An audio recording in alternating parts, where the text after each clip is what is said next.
En Negocios Televisión, Momentum de la Economía y los Mercados con Félix González, socio de Capitalia Familiar EAFI. Hola Félix, ¿qué tal? ¿Cómo estás? Muy buenas tardes. Buenos días, Fernando. Buenas tardes, ¿qué tal? ¿Cómo estáis? Y con Guillermo Santos rápidamente ahí ya, que se ha incorporado a su sitio de trabajo. Guillermo Santos, socio de Capital. Hola Guillermo, ¿cómo estás? Buenas tardes. Hola, ¿qué tal? Muy buenas. Bueno, no sé si será eso, el efecto viernes o que nos ha cambiado a todos un poco la cara, porque llevamos también todos una cara de funeral en las últimas semanas. No quiero decir ni muchísimo menos que a partir de ahora esto vaya a ser un camino de rosas, ni siquiera que el mercado haya capitulado y que a partir de ahora lo único que vaya a hacer el mercado sea subir o mantenerse en un rango lateral, pero bueno, parece que ha aflojado un poquito la presión, eso sí, ¿no, Guillermo?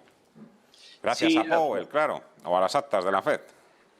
Bueno, han ayudado varias cosas. Primero decir que yo creo que el sentimiento de mercado sigue siendo bastante negativo. El sentimiento de mercado es lo que ha llevado a los índices y a muchos valores, sobre todo tecnológicos, a caídas pues tan fuertes como las que hemos visto, de 30, 40 hasta 60% en lo que llevamos de año, en 4 meses. Entonces, eso yo creo que no ha variado, mal que nos pese, ¿no? Porque la inflación todavía, hoy sale el deflactor del consumo americano, vamos a ver, pero la inflación todavía dista mucho de estar controlada y el horizonte temporal de subidas de tipos también dista mucho de de tener certeza de cuándo va a tocar techo esas subidas. Eso por un lado. Pero luego, por otro lado, claro, el mercado no va a bajar indefinidamente. Veía PERS estos días de muchas empresas de crecimiento y eran PERS que, bueno, pues como hemos comentado alguna vez, que Netflix se ha convertido en un valor de enfoque value en vez de growth. En fin, quitando la anécdota, hay datos que se han interpretado de manera más favorable. Y me refiero, pues sin ir más lejos, a lo que se ha publicado, los últimos resultados que han publicado pues ayer Macy's y Dollar Tree, compañías de consumo americanas que tuvieron además subidas muy fuertes y algunas tecnológicas asiáticas como Baidu, Alibaba, y todo eso ayuda a cambiar y a hacer girar un poco ese sentimiento tan extremadamente negativo que citaba. Entonces, eso es un poco lo que ha sucedido. Sumamos actas de los bancos centrales, al final van a estar al borde de los datos de inflación, con lo que es un reposo pasajero, pero hasta el dato del PIB ayer en Estados Unidos, que fue un poquito peor, una décima que lo que en su momento se anunció para el primer trimestre, pasó desapercibido, pasó para bien, y el mercado subió con mucha fuerza, ya digo, especialmente el Nasdaq. Vamos a disfrutar de este impasse. No quiere decir mucho, como mínimo es un momento de relajo y demuestra que en la paciencia suele estar la recompensa. Tiempo eso para reflexionar un poco y para detenernos y poder mirar un poquito más los mercados con mayor detenimiento, no tan en caliente, ¿no? Pero bueno, voy a decir también que el mensaje de los bancos centrales puede cambiar también la próxima semana, ¿eh? Como vuelva a salir un mal dato de inflación, pues volveremos otra vez a las andadas. En cualquier caso, yo creo que Félix González va a poner también un poquito de mesura a esta euforia que me embarga a mí hoy viernes. Sí, a ver, sí, discrepo un poquito con Guillermo en lo del sentimiento excesivamente negativo del mercado, porque creo que precisamente una de las cosas que más nos preocupa a nosotros es que seguimos viendo una excesiva complacencia por parte de los inversores en general y especialmente de los más pequeños respecto a cómo puede evolucionar esta situación, ¿no? Respecto al análisis que se está haciendo de los riesgos inherentes al entorno macroeconómico tan complejo en el que nos encontramos actualmente y también respecto a los riesgos inherentes a un proceso de normalización monetaria nunca antes visto en la historia. Es decir, nunca hemos partido de una fase de expansión monetaria tan larga y tan agresiva como lo que han desarrollado los bancos centrales en los últimos 15 años.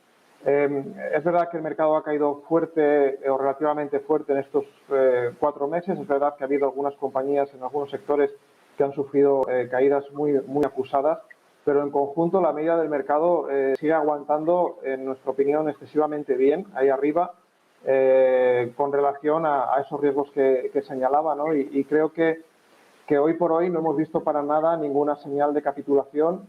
La gente sigue con la mentalidad o en general el mercado sigue con la mentalidad de que estamos ante una corrección más como las muchas que hemos tenido en los últimos años y que, por lo tanto, desde este punto de vista se interpreta como una oportunidad, ¿no?, de comprar en esos mínimos, pero yo creo que no hemos visto los mínimos de esta caída. No, yo creo que no estamos ante una corrección, creo que estamos ante los primeros compases de un mercado bajista, cíclico bajista, y por lo tanto, bueno, pues como vengo recomendando desde hace semanas, incluso meses, pues yo aprovecharía estos rebotes que se están produciendo y que se van a seguir produciendo, porque recordemos que es precisamente en los mercados bajistas cuando se producen los rebotes más intensos, las reacciones alcistas más intensas en el mercado bursátil. Pues decía que aprovecharía para aligerar riesgo en cartera, para si todavía nos quedara mucho, y para pasar a posiciones cada vez más defensivas y prudentes, especialmente si se rompieran, en el caso de Estados Unidos, los mínimos de abril-mayo, y en el caso de Europa los mínimos de febrero-marzo, que son los que se produjeron cuando se llevó a cabo la invasión de Ucrania por parte de Rusia. Yo ahí sí que, bueno, de hecho nosotros, como hemos comentado en otras ocasiones, estamos en una posición neta corta, es decir, bajista, y en principio, salvo que la presión del rebote alcista del mercado vaya en aumento, nos vamos a mantener ahí de cara a las próximas semanas y meses. Todo va a depender, en principio, Félix, de los datos de inflación. Sí, efectivamente, y ahí vamos a ver, estamos en una situación compleja para todos, porque hasta los propios bancos centrales, recordemos que no hace muchos meses tenían que reconocer que se han equivocado, que la inflación no iba a ser transitoria, que no iba a corregir rápidamente como ellos esperaban. Como comentaba antes Irache, es que hay un problema importante de desajuste entre la oferta agregada y la demanda agregada, y ese problema no lo van a solucionar los bancos centrales. Pueden ayudar a cerrar ese gap, esa diferencia entre la demanda agregada y la oferta, pero a costa de un menor crecimiento del consumo, a costa de un menor crecimiento del empleo y a costa de una desaceleración de la economía, ¿no?, a nivel global. Y esto no son buenas noticias si además las aparejamos con un aumento de los costes financieros, ¿no? Por lo tanto, yo no veo muy bien, no veo ni muy bien, o sea, no veo por ningún lado ningún argumento en estos momentos para asumir riesgo en cartera, para comprar renta variable, ni para comprar renta fija, porque, como estoy de acuerdo ahí con lo que decía Guillermo anteriormente, es que el proceso acaba de iniciarse. Es decir, todavía, aunque la inflación bajara desde niveles del 8% al 5% a finales de año, estaríamos hablando todavía de más del doble de lo que es el objetivo de inflación a medio y largo plazo, y por lo tanto en esos niveles seguiríamos generando inflación endógena de cara a los próximos trimestres y a los próximos años. Y también, como decía muy bien Guillermo, es que estamos al principio del proceso de normalización monetaria. En Estados Unidos está un poquito más avanzado, pero en Europa ni siquiera ha comenzado de forma práctica, y por lo tanto queda un mundo por delante por lo menos en este nuevo ciclo, ¿no? Ya veremos a ver con qué impacto final sobre los mercados, pero que estamos entrando en un nuevo ciclo completamente diferente al que hemos tenido en los últimos 10-15 años, eso es absolutamente evidente en estos momentos. Los bajistas también duran cada vez menos, Félix. Ya no duran 2-3 años. Bueno, cruzo los dedos, Vamos a ver, si de repente se nos desmadra la guerra por un lado, la inflación, la energía y no sé qué más cosas, pues bueno. Bueno, que esto ya sabéis que hoy estoy un poquito de viernes. Guillermo, ¿algo que añadir? No, bueno, la visión de estar más bajista o menos bajista, pues ya depende de los modelos y de una serie de parámetros que cada casa pues tiene. Como ha explicado Félix, estas bajistas, pues bueno, yo lo puedo entender perfectamente. Para mí el balance ahora sigue siendo el de hace una semana. Entonces, no hay certidumbre de si estamos, o certeza, mejor dicho, de si estamos realmente en una tendencia bajista ya. Lo que sí estamos es en una fase en la que los mercados se tienen que amoldar a unos nuevos parámetros macro, ¿no?, especialmente tipos de interés, y eso perjudica especialmente a las bolsas. Entonces, dentro de todo, yo no huiría tanto de los mercados de acciones. Yo seguiría estando presente en los mercados de acciones de una manera mucho más moderada de la que podíamos pensar a final de año pasado o a principio de pero seguiría estando, y luego intentaría, eso sí, aprovechar cada vez más las oportunidades que nos van a brindar los mercados de bonos, que más ahora en Estados Unidos todavía, con el riesgo de divisa del dólar, y todavía a Europa quizá le quede bastante para que la curva se desplace para arriba, pero que vamos a asistir a otro entorno que no veíamos desde hace años. Quiero decir que probablemente tengamos un periodo después de este cuatrimestre tan negativo para las bolsas y para los mercados de bonos, pues vamos hacia un periodo que las bolsas van a estar como mucho en rango y quizá pues bajen algo más, pero los bonos nos pueden empezar a dar alguna alegría.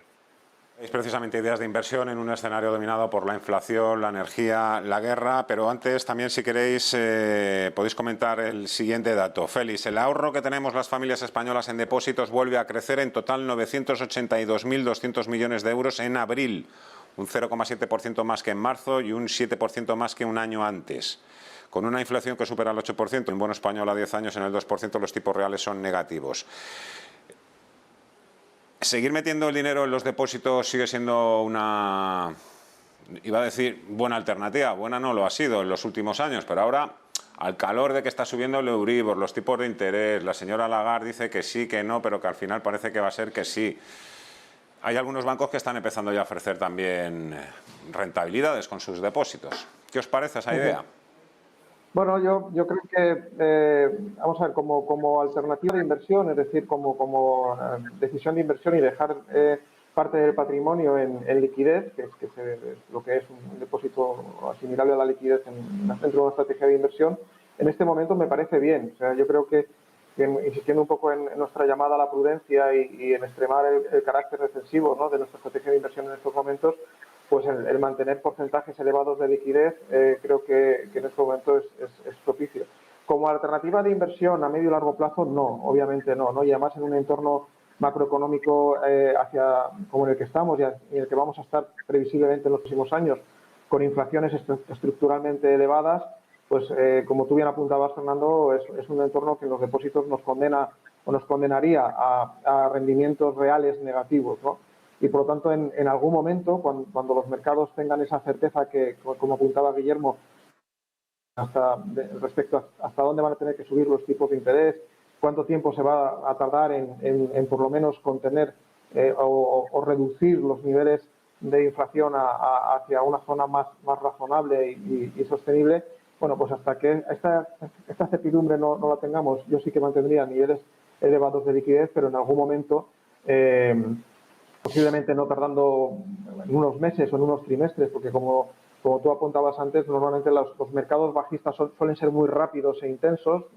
La media está entre un año y un año y medio de caídas, con pérdidas en torno al 30% de media.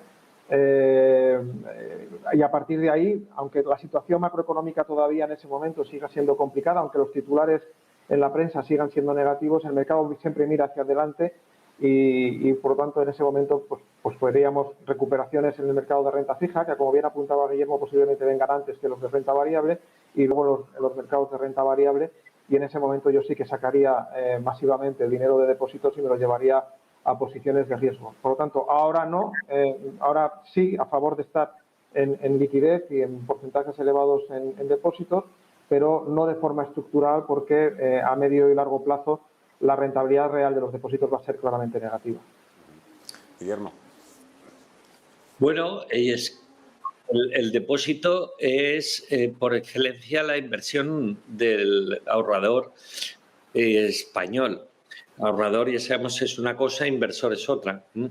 Pero ahora vuelve y va a volver cada vez más, porque además los tipos de préstamos, especialmente hipotecarios, de las entidades financieras están subiendo, y bueno, pues el que tenga esa vocación hacia ese tipo de producto financiero y, por supuesto, esa aversión al riesgo tan, pues, digamos, elevada, que le imposibilita estar presente en activos más rentables con el tiempo, como pueden ser los bonos o, por supuesto, la bolsa, pues es una alternativa que cada vez va a estar más presente. No olvidemos que el Banco Central Europeo va a quitar probablemente pues de 1 a 3 meses, el próximo a final de este trimestre segundo de 2022, probablemente anule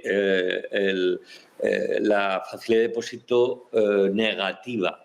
Entonces va a pasar de menos 0,5 a 0. Entonces vamos a decir, madre mía, los bancos van a llevar dinero al Banco Central Europeo y ese no les va a dar nada. Pues nada, no, pero no les va a quitar, que les sigue quitando 50 puntos en lo que es la facilidad de depósito para las entidades de crédito de la eurozona. Entonces, eso va a facilitar la posibilidad de que los bancos quieran volver a captar pasivo. No os quepa duda, vamos, los bancos, yo no digo que lleguemos a una guerra del pasivo como tuvimos en el primer decenio de los 2000, pero que los bancos van a utilizar todo su marketing, yo lo tengo clarísimo, y que los bancos van a intentar rentabilizar de una manera que para ellos es súper sencilla y acomodada, que si usted me da su dinero, yo le saco un 3 y le voy a pagar el 0,75, por supuesto que sí, y se van a olvidar de los fondos mixtos, una temporada que tantos disgustos les han dado, especialmente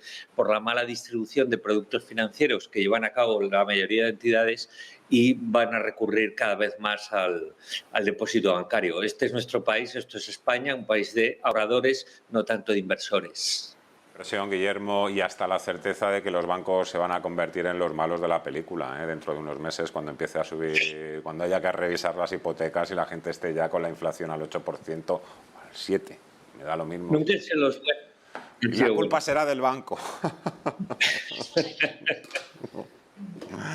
Bueno, oye, hablando también de ideas, IBEX 35, ¿qué os parece también algunos de los titulares que están apareciendo estos días? El IBEX 35, un excelente refugio o protección contra la inflación y la incertidumbre en las bolsas. Bueno, yo creo que el IBEX 35 lo está haciendo relativamente mejor en estas últimas sesiones, porque el rebote de los mercados en Europa o de las bolsas en Europa se está concentrando en sectores con un peso relativo mayor en el caso de la bolsa española que en el resto de las bolsas europeas. Estamos viendo subidas importantes o recuperaciones importantes de algunos sectores que se habían visto muy castigados, como es el sector bancario. También lo ha hecho relativamente bien el sector eléctrico europeo y luego las petroleras, ¿no? Entonces, si sumamos a Telefónica, a Repsol y a los grandes bancos, pues que tienen una parte muy importante del IBEX 35, pues es evidente que el IBEX 35 no está subiendo precisamente por una confianza del inversor internacional en la economía española, que creo que no la tienen, sino más bien en ese efecto contagio, ¿no? de la recuperación de sectores que tienen un peso mayor, relativamente mayor en la bolsa española que en las bolsas europeas. Y que además creo que bueno, aunque lo sigan haciendo bien, yo creo que no está ahí el futuro, ¿no? Es decir, al final, bueno, son sectores, digamos, más value, que es verdad que si el crecimiento afloja, pues podrían funcionar de una forma más defensiva, pero no son sectores de crecimiento y no son sectores en los que yo tengo una confianza para invertir a medio y largo plazo, ¿no? Entonces, bueno, una de las cosas que tenemos que mirar precisamente de esta crisis, y efectivamente no va más allá de una corrección y entramos en un mercado bajista, bueno, pues nos va a dar la oportunidad a los profesionales, nos está dando la oportunidad, como también decía Guillermo, de ir siguiendo qué está pasando por dentro del mercado y de identificar quiénes van a ser los próximos líderes, ¿no? Cuando salgamos de esta caída del mercado, ¿no? Y no creo que los próximos líderes vayan a ser ni las eléctricas, ni las petroleras, ni los bancos. No creo. Estos sectores yo creo que ya han pasado a la historia y ya hemos visto sus mejores momentos en el pasado, ¿no? Energía se va a necesitar siempre, Félix. Sí, no, efectivamente, pero quizás en Occidente no estemos dispuestos a aguantar. Cuando digo nosotros ya desde luego no, pero a nivel político se esté dispuesto a aguantar durante mucho tiempo el petróleo en torno a los $100 por barril. Y bueno, como sabéis, hay otras fuentes de energía que se están estudiando, hay otras alternativas y hay también decisiones políticas que se pueden adoptar. Recordemos que no hace mucho Draghi proponía la creación de un cártel de compradores de petróleo para presionar a los productores para que baje el precio del petróleo. Es decir, que aunque la energía se necesite, eso no significa que vayamos a estar pagando de forma permanente el petróleo o que estemos dispuestos a pagar el precio del petróleo y del gas en los niveles en los que lo estamos pagando ahora, ¿no? Además, creo que de hecho no es sostenible a medio y largo plazo. Guillermo, ya para concluir, nuestro IBEX, nuestra bolsa, nuestra economía. Pues es la bolsa probablemente que por la composición que tiene, que comentaba Félix, pues tiene en el corto plazo una mejor perspectiva, eh, teniendo en cuenta la ausencia de compañías de crecimiento y la presencia de otras más defensivas, ¿no? Que es lo que este año está comportándose mejor en bolsa y probablemente siga haciéndolo. Notablemente en España el peso de bancos y del sector inmobiliario pues le favorece, ¿no? Y le queda recorrido. Es posible que le quede buen recorrido y que acabemos 2022 siendo el mejor índice de Europa, que ni los más viejos del lugar. Pero bueno, dependerá también muy mucho de nuestro entorno, dependerá muy mucho de que el consumo en España no se vea golpeado por una inflación pues bastante ya casi desbocada, y dependerá, por supuesto, muy mucho de que el gobierno permita a los españoles que el dinero que entra en sus bolsillos no se vaya vía impuestos, y que eso permita a las empresas pues mantener unas cuentas de resultados buenas y seguir creando empleo. Si todo eso se cumple, España puede tener en el año 22 un estupendo año de mercado, o como mínimo favorable, y la economía española incluso sorprender un poco con respecto a los datos que se han ido conociendo últimamente por parte del FMI. Si encima el conflicto Ucrania-Rusia tuviera avisos de ir finalizando, pues la verdad ahí soy bastante favorable a la inversión en equity español. Si es todavía para que el IBEX 35 pueda levantar la copa. Por cierto, Guillermo, nunca te lo he preguntado, no sé si eres futbolista, tienes pinta de ser madridista. A ver, yo soy nacido en Zaragoza y yo soy de Real Zaragoza, que es como decir, salgo en procesión todas las Semanas Santas con el látigo y los pies descalzos, ¿no? Pero dicho eso, porque no da muchas alegrías, nos las dio, nos las dio. Pero dicho eso, voy a vibrar mucho con el triunfo de Real Madrid este sábado y vamos a celebrarlo debidamente, que por supuesto nos representa a muchos españoles. Y Félix, en cambio, tiene más pinta de ser atlético, fíjate, no sé, ¿eh? Lo digo un poco, ahora me dirá, pues no, soy del Barça o no me gusta el fútbol. No tengo ni idea de fútbol y no me gusta, así que no puedo opinar al respecto. No tengo ni idea. Pues nada, ya sabes. Muy honorable, muy mañana honorable. sal a cenar con quien te apetezca, Félix. Eso, de 8 a 10 no vas a ver a nadie por la calle. No sabía ni que había partido mañana. Bueno, deseemos suerte, que gane el mejor. Yo creo que ya se me ha visto también el plumero, aunque todo el mundo ya me conoce también. Guillermo Santos, Félix González, os mando un fortísimo abrazo desde aquí. Muchísimas gracias a los dos. Buen fin de semana y hasta la próxima. Buen fin de semana, igualmente.